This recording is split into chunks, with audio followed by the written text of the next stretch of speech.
નમસ્કાર, આપ જોઈ રહ્યા છો ICB 24 ન્યૂઝ. જોઈએ આજના સમાચાર.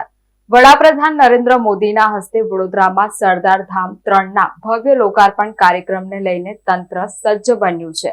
આ પૂર્વે ગૃહ રાજ્યમંત્રી હર્ષ સંઘવીએ વડોદરાની મુલાકાત લઈ સુરક્ષા વ્યવસ્થા અને વડાપ્રધાનના સંભવિત રૂટનું બારીકાઈથી નિરીક્ષણ કર્યું હતું. વડાપ્રધાન નરેન્દ્ર મોદી આગામી 11 મેના રોજ સંસ્કારી નગરી વડોદરાની મુલાકાતે આવી રહ્યા છે. વાઘોડિયા ચોકડી પાસે રાષ્ટ્રીય ધોરીમાર્ગ પર નવનિર્મિત સરદાર ધામ 3 દુષ્યંત અને દક્ષા પટેલ સંકુલના ભવ્ય લોકાર્પણ માટે વડાપ્રધાન ખાસ ઉપસ્થિત રહેશે. હાલમાં કાર્યક્રમની તૈયારીઓને અંતિમ ઓપ આપવામાં આવી રહ્યું છે, ત્યારે સમગ્ર કાર્યક્રમની સમીક્ષા કરવા માટે નાયબ મુખ્યમંત્રી હર્ષ સંઘવી વડોદરા પહોંચ્યા હતા. વડાપ્રધાનના આ મહત્વપૂર્ણ કાર્યક્રમને આખરી ઓપ આપવા માટે હાલ વડોદરામાં વહીવટી તંત્ર અને ભાજપ સંગઠન દ્વારા યુદ્ધના ધોરણે તડામાર તૈયારીઓ ચાલી રહી છે. આ ભવ્ય લોકાર્પણ સમારોહની પૂર્વ તૈયારીઓની સર્વગ્રાહી સમીક્ષા કરવા માટે રાજ્યના ગૃહ રાજ્યમંત્રી અને વડોદરાના પ્રભારી મંત્રી હર્ષ સંઘવી સાંજે વડોદરા ખાતે આવી પહોંચ્યા હતા. તેઓ દ્વારા સરદાર ધામના ટ્રસ્ટીઓ સાથે પણ બેઠક યોજવામાં આવી હતી.